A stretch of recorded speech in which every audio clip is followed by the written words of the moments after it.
Jair Bolsonaro, líder nas pesquisas nos cenários em que Lula não aparece como candidato. Ele tem pouco tempo de TV e por isso conta com as redes sociais para fazer a sua campanha. Já está há 3 anos nessa estrada e é o meu entrevistado de hoje, junto com Mauro Taliaferri.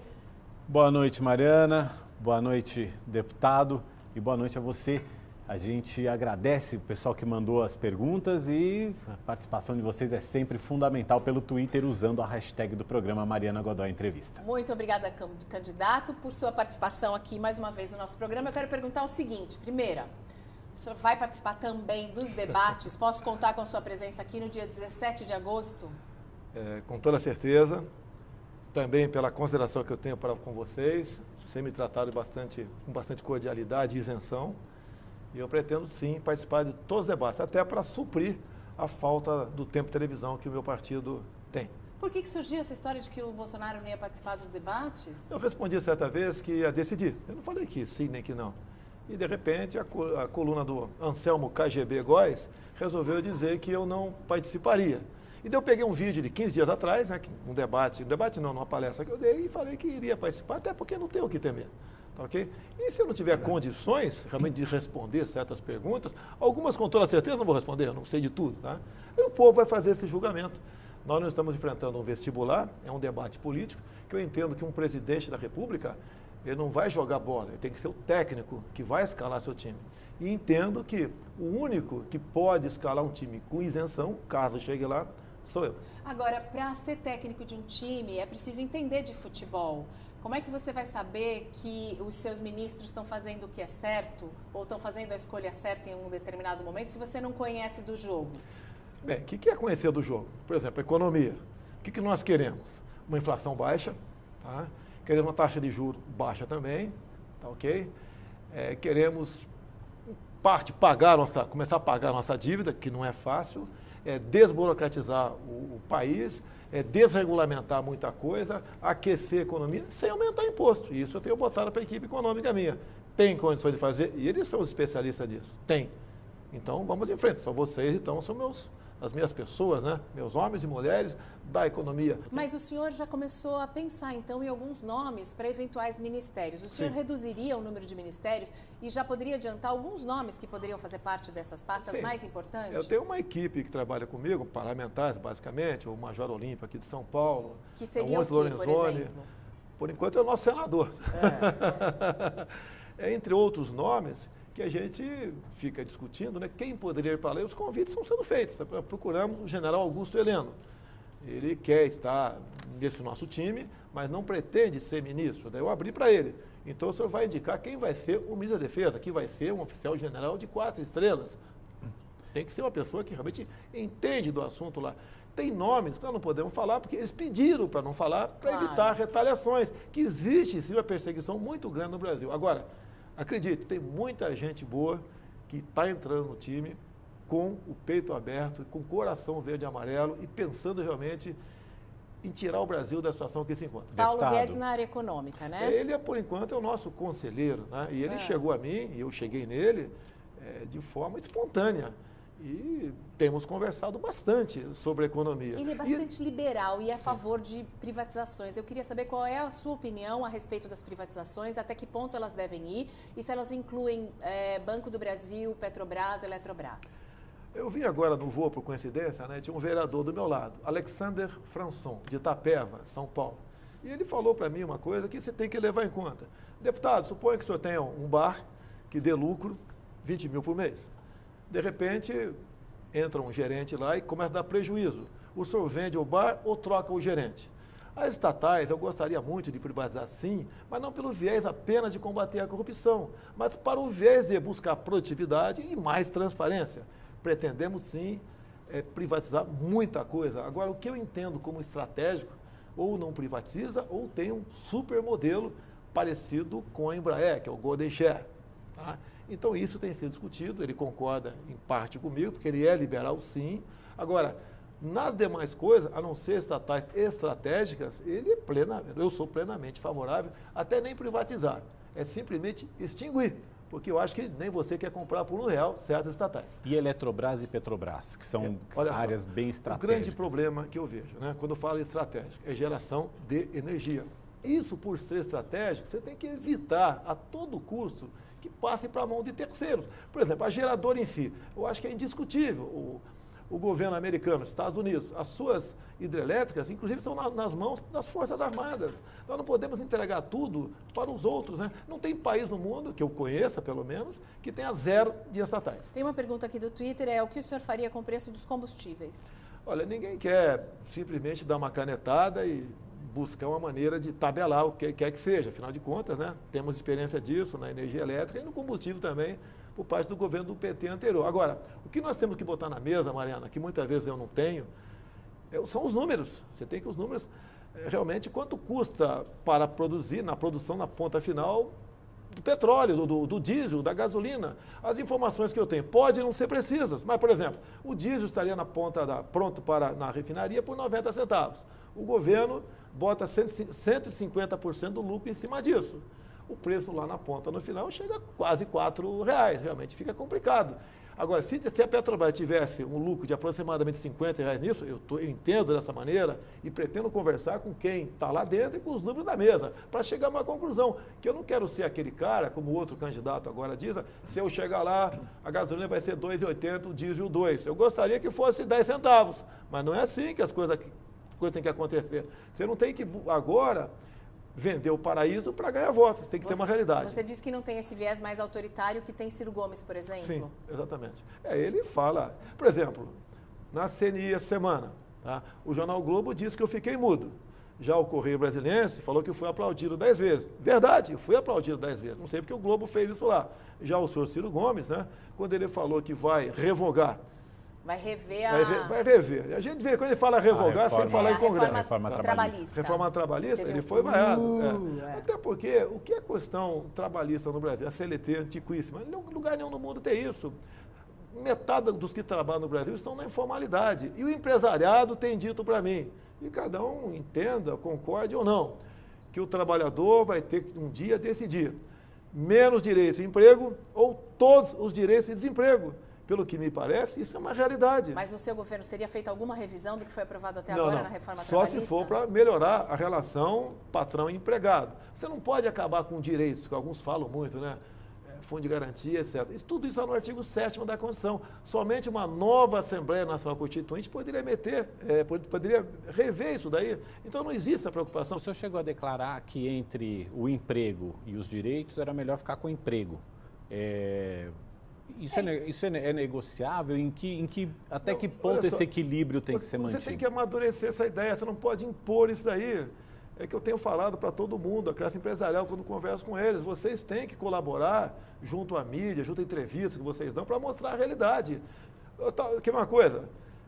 Hoje em dia, por exemplo, Fernando Henrique Cardoso, ele aprovou, na época, o ministro Dornelles, uma multa de 40% no fundo de garantia, no caso de desemprego. Qual a intenção do governo? Bem clara, era simplesmente evitar demissões. Bem, no primeiro momento evitou, mas no segundo, ninguém mais admitia, pensando exatamente na demissão na frente, porque dificilmente você caracteriza a justa causa. Então, quanto mais direitos você quer dar para alguém, pior fica.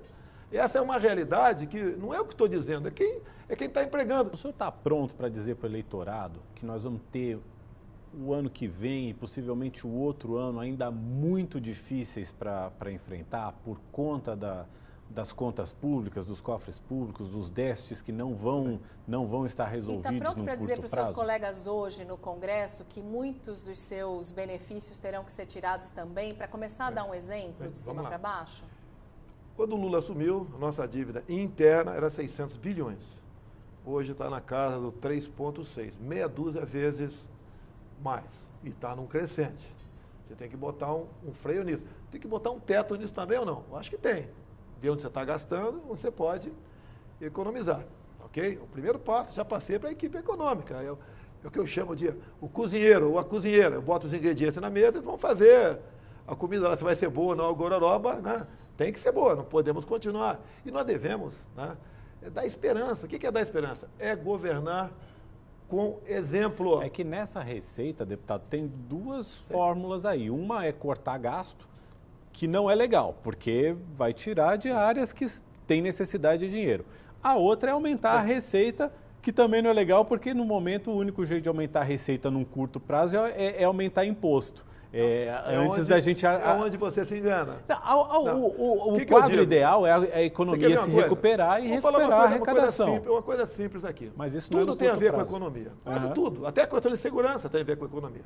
Você quer fazer, por exemplo, uma propriedade tua, uma pequena central hidrelétrica. Você leva no mínimo 10 anos, se é que o IBAMA vai te dar licença. Vamos diminuir isso para 2 meses? Por que não? Tem condições de fazer isso aí.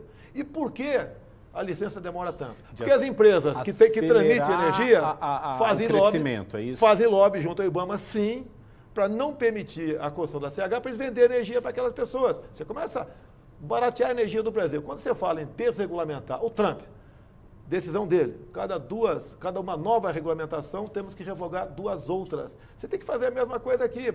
Certas coisas, você tem que beirar a informalidade, porque nós vamos mergulhar num caos. Isso interessa para a esquerda, um caos se fazer presente no Brasil. Porque já fala agora, olha, estava bem conosco, olha como é que está agora. O que é exatamente essa informalidade aqui que teria que beirar? Olha só, metade dos trabalhadores já estão na informalidade. Se você adequar a legislação trabalhista, você vai empregar mais gente. Se você desregulamentar, desburocratizar, você vai ter mais gente criando empresa e investindo. Se você governar com confiança, que é o grande problema, nas minhas viagens que eu fiz ao exterior, o grande problema, apesar de eu não ser empresário, é ser recebido com o manto da desconfiança. É o que existe na classe produtora do Brasil. Você pode ver, problema agora, o Senado está ultimando uma mudança na Lei Candir. O que vai repercutir isso aí? Os governadores vão cobrar ICMS dos commodities, que é os produtos agrícolas, basicamente, os minerais. Vai prejudicar a nossa competitividade aí fora.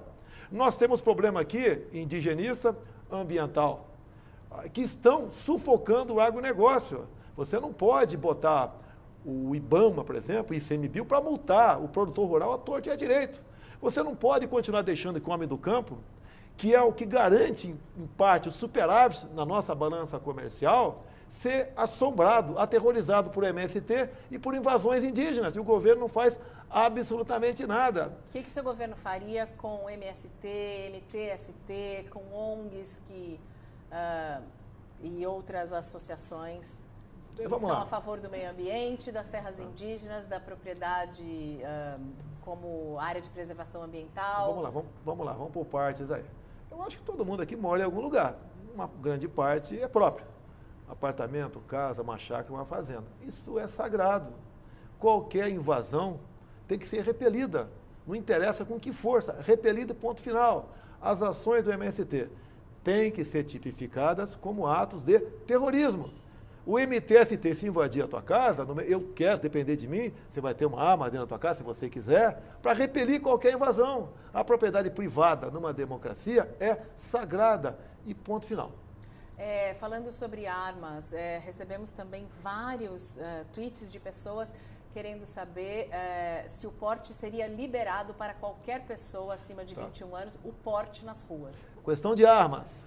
Não é para todo mundo jogar para cima. Tem a questão da posse de arma de fogo e do porte. Tenho discutido muito com o Major Olímpio aqui, que é meu assessor de segurança aqui no Brasil, de São Paulo. Então o que acontece? Posse de arma de fogo, 21 anos de idade.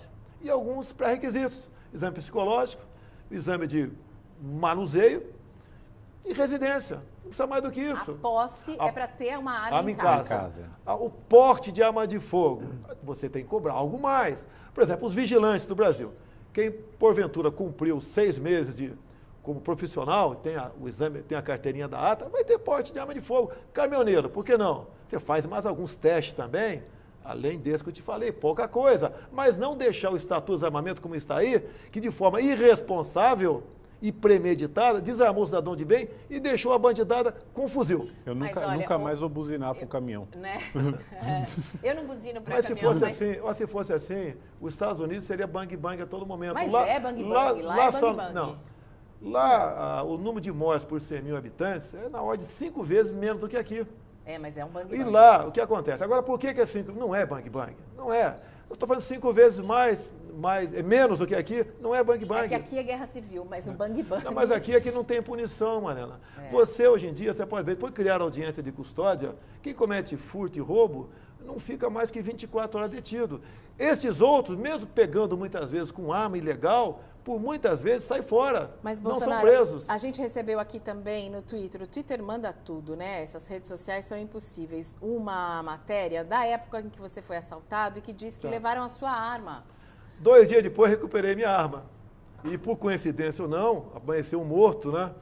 O traficante daquela área cuja local estava lá. Não, de que a arma não é a solução eu continuo. Então, você é uma pessoa treinada. Não, mas espera aí, você pode ser surpreendido. Por que não? Você pode ser surpreendido. Acontece. Não quer dizer que você está armado, está 100% protegido. Mas eu quero ter 5, 10, 15% de chance de reagir. E não morrer como um animal na mão desses caras. Porque eles não têm qualquer piedade, nada. Agora, se mais gente andar armada, esses marginais, e você der o excludente de ilicitude para os policiais e para você, em legítima defesa da sua vida, de terceiros, do teu patrimônio de terceiros, isso cai assustadoramente. Olha, você mencionou o Trump e mencionou também o direito à propriedade e o direito que as pessoas têm de se defender. O Trump propôs várias vezes, segundo a CNN, invadir a Venezuela. Qual a sua posição a respeito disso? Olha só, a nossa grande mídia, né, em grande parte, a gente não acredita, ok? Agora, não, o Trump, é num primeiro momento, você tem que, no meu entender, impor sanções. Que o Brasil devia estar fazendo isso há muito tempo. Eu estive em Roraima, tá? Eu estive em Boa Vista. Tá, não, okay? mas Estados Unidos invadindo Venezuela. Não vai invadir, no meu entender. Mas se quisesse? Se quisesse, olha, não é tradição norte-americana esse tipo de ações por um momento que se encontra a Venezuela. Não é isso daí. Você pode ver, o vice-presidente dos Estados Unidos teve agora em Roraima.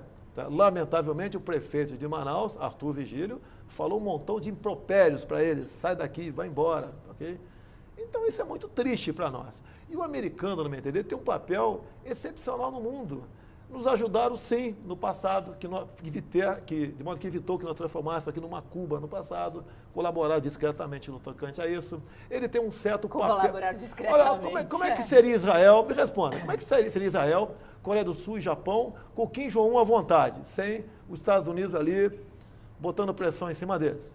Mauro. O senhor fala muito da sua relação com a mídia e de muitas vezes que o senhor acha que o senhor é mal interpretado ou mesmo maltratado pela mídia. O senhor, eleito presidente da República, pretende propor algum tipo de regulamentação ou de regulação para a mídia? Zero. Inclusive nas mídias sociais que tentam, né? Eu sou um dos mais atacados nas mídias sociais. Né? O que acontece? Você tem que usar a mídia técnica, pelo que eu sei. De acordo com o Ibope, você destina o percentual da sua propaganda oficial. No mínimo isso. No mínimo isso. Agora, você tem o direito, como presidente, se quiser jogar menos em tal empresa, você joga. Você não pode jogar mais? Você pode jogar menos. Tem uma grande órgão de imprensa aí que fatura 80%. Ok? Eles têm que se adequar, no meu entender. Não é em cima de leis e censuras, como o PT queria há muito tempo, falava do controle social da mídia. Nome bonito, né? Controle social da mídia. Você não pode fazer isso aí. Agora, a imprensa, em grande parte, eles têm que vender, vocês falam vender, né? A verdade. Por isso tem caído. Nos últimos 3 anos, se eu não me engano, 4, caiu em torno de 40% a vendagem da imprensa de papel. Qual o objetivo disso aí? No meu entender. Primeiro, perda do poder aquisitivo do povo. E também por não acreditar. Voltamos com a entrevista com Jair Bolsonaro, que já falou sobre vários assuntos aqui, né, Mauro? Inclusive, já respondemos a várias perguntas dos internautas, o pessoal que mandou pergunta pelo Twitter. Obrigada pela sua participação. Quando o programa é gravado, a gente precisa, sim, contar com a sua participação para fazer todas as perguntas. E a Janaína Pascoal declarou essa semana no Twitter que o voto dela é para o Jair Bolsonaro. Eu queria saber, porque também muita gente aproveitou esse Twitter dela e disse, por que não Janaína vice de Bolsonaro? Existe essa chance? Estou muito feliz com a declaração dela. Aumenta mais ainda a nossa responsabilidade. É uma mulher conhecida no Brasil todo pela sua posição firme no combate à corrupção e no tocante ao impeachment também da senhora Dilma Rousseff. Até o momento, o meu noivo chama-se Magno Malta. Mas eu tenho que contar com a possibilidade, sim, né, para não ser surpreendido, né? Espero que não, o noivo me abandonando no altar. E daí a senhora Janaína Pascoal seria, sim, no meu entender, uma excelente vice-presidenciável, assim como o general Augusto Heleno está em nosso radar também para esta possibilidade, ok? Espero fechar com o Magno Malta. Magno Malta, senador pelo Espírito ele é do Santo, Espírito Santo, do PR. Ele tem a opção de concorrer à reeleição ao Senado pelo PR. É um homem que soma, como a Janaína e o João Heleno também, né? Falando do Magno agora, tem um tremendo trabalho de defesa da criança, combatendo a pedofilia, contra a questão do aborto, brigando realmente pelos valores familiares, que isso agrega muita coisa. O MDB vai poder fazer parte do seu governo? Na questão, olha só, é uma coisa importante que vou dizer aqui agora, né? E que eu tenho dito, temos que fazer política de forma diferente. Não podemos dar as costas para o parlamento. E o que acontece? Temos como coordenador dessa área o deputado Onyx Lorenzoni, do Rio Grande do Sul. Chegamos a 110 parlamentares de vários partidos, exceto aquela esquerdalha, tá? Que querem participar do governo de forma individual. E eles, no meu entender, têm o seu valor e precisamos deles. Nós queremos fugir das lideranças partidárias que sempre funcionaram como lideranças sindicais. E nós sabemos onde vai chegar essa forma de fazer, de governabilidade. Vai chegar no toma que eu chamo de roubabilidade. Essa é verdade, roubabilidade. Você pode ver, a Petrobras foi destruída por quem? Basicamente pelo meu ex-partido, ok? E outras estatais também. E entram também em bancos privados, ok? Então nós temos que acabar com isso. Agora, para acabar com isso, nós temos que ter uma base que pense da mesma maneira. Estamos construindo essa base e temos um número considerável, 110 até o momento. Deputado, não existe muita esperança de que o perfil do Congresso vá mudar muito no ano que vem com as eleições. E a gente sabe que o perfil do Congresso é muito de negociar cargos, de negociar verbas em troca de apoio, né? O jogo é bruto. Como é que o senhor vai lidar com isso se o senhor chegar à presidência da República amparado pelo voto de pessoas que justamente estão desesperadas para um rompimento desse tipo de relação? Vamos falar, por exemplo, de um estado que não tem densidade eleitoral. Roraima. 0,3% do eleitorado. Tanto é que nenhum pré-candidato a princípio vai para lá. Eu já fui 2 vezes. Se você conseguir resolver o problema de Roraima, que é a energia, por que os 8 parlamentares não poderão fazer parte da base do governo com esse atendimento ao seu estado, que vai beneficiar todo mundo? Se você atender, por exemplo, a bancada ruralista, tem problemas com o MST, tipifica como terrorismo ações do MST, resolve a questão dessas multas, dessa multagem, tá? que é uma covardia que fazem com produtores rurais, via IBAMA e ICMBio.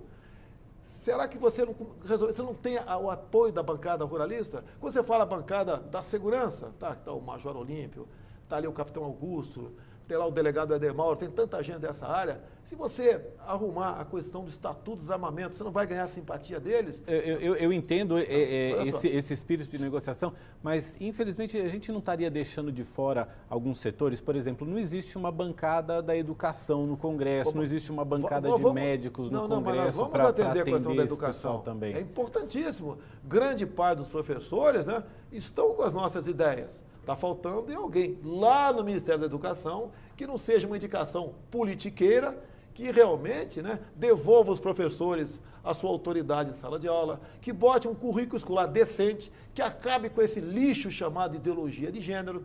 As nossas faculdades, isso aqui é difícil, que está muito impregnado, acabar com, em parte, com a formação de militantes. Temos que ter a escola sem partido. Será que a gente tendo um pacotão que não vai atingir ninguém, que ninguém vai ser atingido, o empresariado não vai ser atingido com carga de aumento de imposto, o trabalhador também não vai ser atingido em nada. Será que não dá para trabalhar dessa forma? Temos que trabalhar na forma do tomar lá da cá, da roubabilidade, que trouxe o Brasil a essa situação de quase insolvência no momento? O Brasil também está num momento de muita judicialização de tudo, da política, está tudo indo parar no STF. Daqui a pouco vão querer saber se o árbitro de vídeo da Copa está certo ou não. Vão perguntar lá para os ministros. Sai da segunda turma, vai para o plenário. Tudo está sendo decidido no STF. É verdade que o senhor, e é mais uma pergunta que chega aqui também pelas redes sociais, pretende aumentar o número de ministros do STF para 21? O senhor Lewandowski acabou de dar uma liminar, né? Qualquer privatização tem que passar pelo Congresso. Eu entendo que uma liminar política para atender interesse de companheiros do PT. Porque o grande foco onde se criam esses militantes de esquerda são nas estatais, um cabidaço de emprego enorme.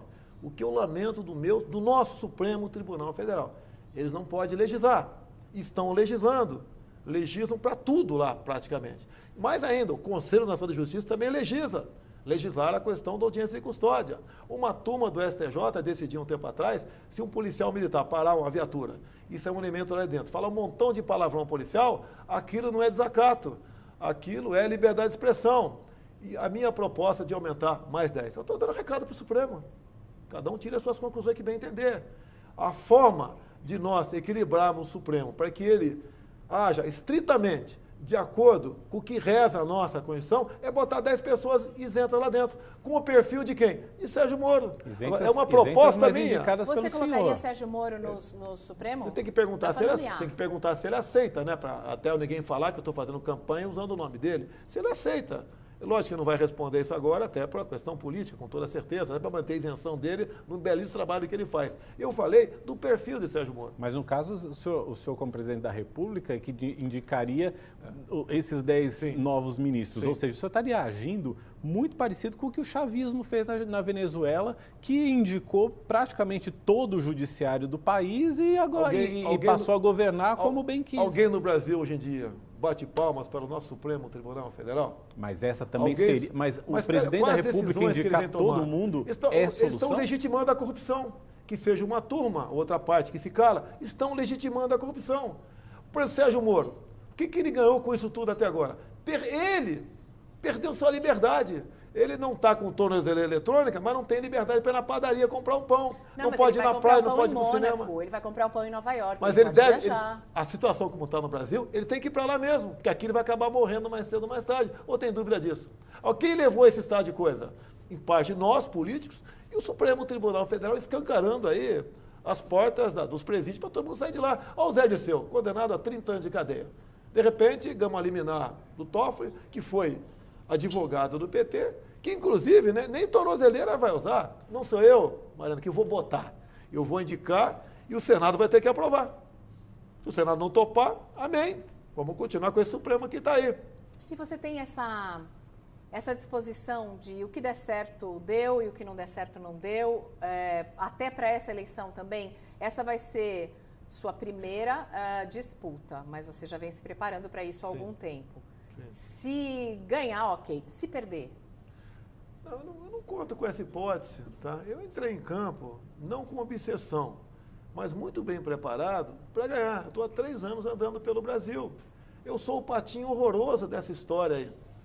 Okay? E pretendo, inclusive, pelo que tudo indica, a gente ganhar no primeiro turno. Eu lamento o Supremo Tribunal Federal, olha outra medida do Supremo, revogar, anular, tornar inconstitucional a lei minha do voto impresso. Eu lamento isso, que era a única forma de nós garantirmos que em quem você votou, Mariana, o voto realmente fosse contado para aquela pessoa. E os argumentos da senhora Raquel Dodge foi o quê? Que a impressão do voto compromete a segurança das eleições. Eu não sei onde ela estava com a cabeça, com todo respeito a ela, né? Para escrever isso. Você também desconfia um pouquinho da urna eletrônica, né? Muito, tanto é quando eu decidi em 2014 vir candidato, em 2015 eu aprovei uma emenda a um projeto de lei eleitoral para exatamente garantir o voto impresso. A senhora Dilma Rousseff vetou e nós derrubamos o veto. E olha só, Mariana, em dezembro de 2014, a senhora Dilma Rousseff esteve em Quito, no Equador. Entre outras medidas, junto à Unasul, que é o nome de fantasia do Foro de São Paulo, decidiram que teríamos que ter aqui, que eles criaram uma unidade técnica eleitoral sul-americana. A esquerda, que nunca teve qualquer amor ou simpatia por liberdade e democracia, descobriu, junto às armas da democracia, o caminho para o poder, que são essas malfadadas urnas eletrônicas. Mauro. Acho que a gente precisa dar uma respirada. Né? Vamos? Uma respirada? Então, eu vou aproveitar para repercutir uma notícia que saiu esta semana, que a Corte Interamericana de Direitos Humanos condenou o Brasil pelo assassinato do Vladimir Herzog. Foi a primeira vez que o Brasil foi condenado pela Corte Interamericana e foi considerado um crime contra a humanidade. O que eu tenho a falar? Tem que comentar. Em 64, quem caçou João Goulart foi o Parlamento Brasileiro, com apoio da grande mídia, exceto o Jornal Última Hora, da OAB, dos empresários, dos agricultores, das mulheres nas ruas. Ninguém queria o comunismo. Esse pessoal fugiu do Brasil, voltou em 66 para a luta armada. E daí, ao longo disso tudo, alguns inocentes acabaram tendo um fim que não mereciam, no meu entender. O caso do Vladimir Herzog, né, muitos falam que ele praticou o suicídio. Você pode ver. Bom, enfim. Falam, mas ninguém tem prova de nada. Por exemplo, a bomba no aeroporto de Guararapes, em 66, morreu um almirante e um jornalista. Ninguém fala desse jornalista por quê? Quem botou aquela bomba foi um grupo chamado Ação Popular. Não estava lá esse cidadão, mas um dos integrantes da Ação Popular era José Serra. Então, olha só, essa é uma história que passou, lamentavelmente. Agora, se nós tivéssemos perdido essa guerra, com toda certeza, nós estaremos conversando hoje aqui. No caso do Vladimir Herzog, a fotografia, inclusive, do momento da morte, enforcado, quando ele não tinha nem cadarço, nem cinto. Eu não vou nem entrar em detalhes, mas a foto mostra que ele tinha até condições de pôr o pé no chão. Então, eu te mostro duas fotos. Uma em Goiânia. Mas não é importante reconhecer que a ditadura brasileira assassinou. Eu quero saber, Mariana, que você me defina o que é ditadura. Por exemplo, a TV Globo nasceu em 65. Qual órgão de imprensa nasceu em qualquer ditadura do mundo? Nós tínhamos liberdade de ir e vir. Nós poderíamos sair do Brasil e voltar. Este pessoal, em torno de 400 que morreram, desapareceram, queriam aqui pela força, como alguns mesmo deles dizem, como Eduardo Jorge, Fernando Gabeira, eles queriam a ditadura do proletariado, que é a mesma que tem em Cuba. Essa condenação não faz uma reparação histórica? Na minha parte não, é passado, lei da anistia, está tudo pacificado. Por que não falo dos nossos mortos? Por que não falo do tenente da Polícia Militar, Alberto Mendes Júnior, da então Força Pública de São Paulo, executado a cacetada no Vado Ribeiro pelo grupo do Lamarca e Dilma Rousseff. Ele se entregou como refém para esses grupos. Então, esse passado, nós devemos simplesmente, né, respeitar a lei da anistia. Reparou que no momento onde aparece um capitão do Exército com chance de ser presidente, essas notícias se avolumam. A imprensa, o jornal o Globo em especial, cansou de fazer nas últimas semanas matéria voltada a isso, dando a entender claramente que se o capitão Jair Bolsonaro for presidente, isso voltaria. Pode ter certeza. O que vai voltar é o respeito, a ordem, seria radical com a corrupção, não aceitarei essa ideologia de esquerda aqui dentro, vamos combater o Foro de São Paulo, vamos cortar a gasolina. De que maneira? É você cortando o combustível, a gasolina, dinheiro de ONG. Você pode ver. Quando você fala no programa Mais Médicos, né? Ninguém tem qualquer comprovação que esse pessoal, esses 12 mil aproximadamente que estão aqui, tem qualquer conhecimento de medicina. E eu duvido, mas se você queira, atendido por um cubano desse, fantasiado de médico aqui dentro. Agora, no final das contas, né?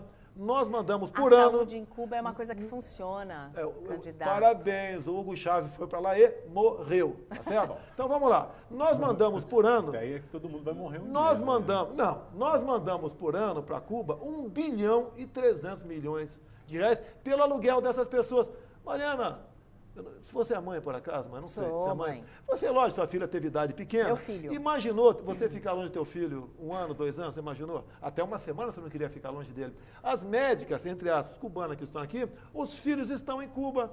Por quê? Se os filhos vierem para cá, elas simplesmente fogem para Miami, deserto. Até porque o governo do PT lá atrás, e parece que o Temer aceitou, continua valendo, quem porventura pedir asilo aqui será deportado. Então não vem esse pessoal da ONU falar em direitos humanos, né, querer vitimizar em cima do Herzog. Lamento a morte dele, que circunstância, se foi suicídio ou morreu torturado, lamento. É o que você está dizendo, tá certo? Você não estava lá, nós não estávamos lá. E suicídio acontece, o pessoal pratica suicídio, tá ok? Não tínhamos nada, pelo que o Herzog fazia aqui, de você dar pancada nele. Ele era um colaborador.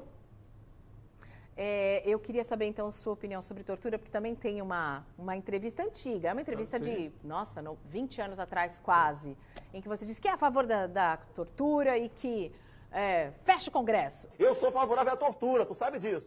E o povo é favorável a isso também. Vamos falar em tortura primeiro? Vamos. Já que você tem filho, eu também tenho, tá ok? O caso que eu contei naquela época é o seguinte, imagine uma criança sequestrada. Daí você pegaria no orelhão um dos sequestradores negociando o resgate. Você tinha que saber onde estava o cativeiro. Qual o tratamento você vai dispensar para esse sequestrador?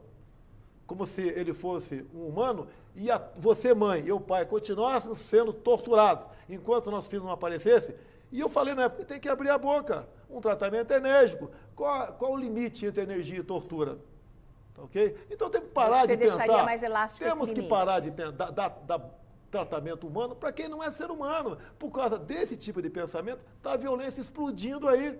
Qual a preocupação minha com o pai e você com a mãe, com toda certeza? Esse nosso filho vai chegar vivo em casa. Já que você está falando de criança, tem um vídeo também que está circulando pelas redes sociais de um menino que não deve ter 12 anos segurando uma arma, uma submetralhadora, eu nem sei que arma é aquela, uma Parece automática. Um fuzil, acho que é um fuzil. É um negócio gigantesco na mão de uma criança, ele está cantando um rap bobo, nem consigo escutar. O que fazer para salvar essa criança? Primeiramente, parabéns ao Estatuto de Desarmamento, né? Criou isso, desarmou nós, cidadão de bem, e deixou muita gente, até a garotada, né? De má índole, armada. Você revogaria o Estatuto do Desarmamento? Mudaria completamente isso aí. A posse de arma de fogo, além de dar a possibilidade de você defender a tua vida, um povo armado nunca se submeteria a uma ditadura. Chaves desarmou a população para conseguir o seu propósito. A Alemanha nazista fez a mesma coisa, desarmou o povo para poder prosseguir no seu propósito ditatorial. Questão do garoto. Nós somos racionais. Você pode ver um cachorro de 3, 6 meses de idade, 1 ano, não morde a gente. Reparou isso aí? Esse garoto, que deve ter em média 10 anos talvez, ele raciocina. Ele, como ser humano, ele avalia riscos. Ele sabe que não tem qualquer punição para ele. Nem será recolhido essas FEBEM, essas Fundação Casa da Vida. Então ele parte para isso, estimulado por outros marginais. Tentamos diminuir a maioridade penal em Brasília para 16 anos. Não conseguimos. O Senado não quer levar para frente essa proposta. Olha, eu sei que tem baixo e 16. Que proposta eu tenho? Se você tem que jogar pesado na questão da educação lá embaixo, tem que jogar pesado lá embaixo. O senhor acha que esse menino do vídeo já é um bandido? Ele, no meu entender, dificilmente ele vai deixar de ser morto daqui a pouco. Dificilmente ter uma vida prolongada. Por quê? Um policial vai fazer uma recuperação. Um policial teria, é muito difícil, teria. Mas um policial vai fazer uma incursão por ordem superior, não está lá por que é, vai acabar atirando nesse moleque, porque o moleque está com o fuzil na mão. Daí vai ONG de Direitos Humanos, vai OAB, vai todo mundo contra o policial. Um estudante, ou alguém que não teve chance, que foi excluído da sociedade. De que maneira a gente pode evitar que isso volte a acontecer no futuro? Que os traficantes sejam o único modelo que as crianças têm de sucesso? E teria alguma alternativa à operação policial? É preciso que esse menino morra num conflito com a polícia, mesmo que o policial atire numa situação realmente de conflito? Olha só, você tem que jogar pesado na questão da criminalidade do Brasil. Depois da audiência de custódia em especial, o Major Olímpio tem me reportado muito bem essa questão aí, quem pratica furto e roubo, quando muito, fica detido por 24 horas. Você tem que jogar pesado, você tem que acabar com essa história de progressão de pena, saidão no dia das mães, no dia da vovó, no dia da Luluzinha. Você tem que, o cara for para a cadeia, não tem que ler o Tio Patinhas, né, ou um gibi e diminuir a pena dele. Ele tem que saber que ele vai ficar afastado realmente do convívio da sociedade por necessidade de sobrevivência e humanidade da maioria. Enquanto esse garoto, o outro marmanjo, que ele raciocina, ele mede o custo-benefício, sabe que não vai ter punição, e se for para a cadeia, vai ter visita íntima. Ou tu acha que o bandido lá recebe a visita da esposa? Ele decide quem vai ter relações sexuais com ele. Quando há um saidão, ele paga a missão para aquele cara que está saindo. Você tem que cumprir essa missão. Se não cumprir, ele morre. Então, para não morrer, ele não volta. É o país da impunidade. Temos em torno de 700 mil presos no Brasil. Tem que prender, sim, mas com tempo de punição, uma vez condenado, que ele cumpra. Olha o exemplo do Zé Dirceu. Quem é que está estimulado a ser honesto no Brasil? O Zé Dirceu desviando bilhões, ele e a sua quadrilha. Condenado a 30 anos em segunda instância. O Supremo solta esse cara. Que exemplo nós temos, qual estímulo nós temos para ser honesto no Brasil? Nenhum. Deixa eu fazer a pergunta, a gente está chegando já ao final Mariana. Eu queria fazer uma pergunta, que é a pergunta do Tiago e também do Acido. Opiniões como essas, o senhor sabe que tem gente que concorda com o senhor, mas tem gente que também discorda. E eles perguntam exatamente o seguinte: o que o senhor pretende fazer logo no primeiro dia de governo, caso seja eleito, que tom que o senhor adotaria no seu primeiro discurso? Por exemplo, Acido fala, com posições tão polêmicas, como é que o senhor vai fazer para governar para todos os brasileiros e não só para os seus eleitores? Olha, quem dividiu o Brasil foi o PT. Homossexuais, heterossexuais, brancos e negros, nordestinos e sulistas, ricos e pobres, pais e filhos, lei das palmadas. Você tem que acabar com tudo isso. Você vai governar para todo mundo. Até um dia sobre a questão de afrodescendente, né? Eu falei, você é daltônico. Eu não quero saber a tua opção sexual, a minha, com todo respeito aí, de quem quer que seja. Tá? Eu falo, hoje em dia, pode ter certeza, entre os homossexuais, eu ganho a eleição. Entre os afrodescendentes, também. Vou estar com grandes lideranças quilombolas, agora com o delegado Éder Mauro, em Paraupebas, quinta e sexta-feira da próxima semana. É governar para todos, e ponto final. Não é para tal, esse ou aquele setor, para todo mundo. E qual o papel Nós temos que respeitar a nossa bandeira, ter orgulho de cantar o nacional. Tá? Temos que fazer isso aí, valorizar a família, respeitar a criança em sala de aula. Esse é o tom. Qual Não é o quero papel aventura. das mulheres no seu governo? Qual é o papel da sua mulher no seu governo? A minha não é afeta a política, né? Ela é evangélica, dá aula de Libras na Igreja Batista lá do Recreio do Rio de Janeiro, tá certo? Ela não quer participar de política, mas, obviamente, ela acompanha, de vez em quando sofre comigo, dos que me acusam por aí, tá? As mulheres são iguais a nós, não tem diferença. Não tem que perguntar para mim, você vai botar mulher, negro, não sei o quê, em ministério? Pode ser 15 mulheres, não tem problema nenhum.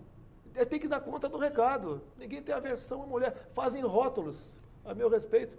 Falam que eu disse no passado, né, que mulher tem que ganhar menos do que homem. Me deu o áudio disso, me deu o vídeo, tudo é gravado, Mariano. Tudo é gravado, até que você não quer gravado. Me diga a origem disso. Ele não gosta de negros, então não gosta da minha esposa. O pai dela é o Paulo Negão e detesta a minha filha, que é neta do Paulo Negão.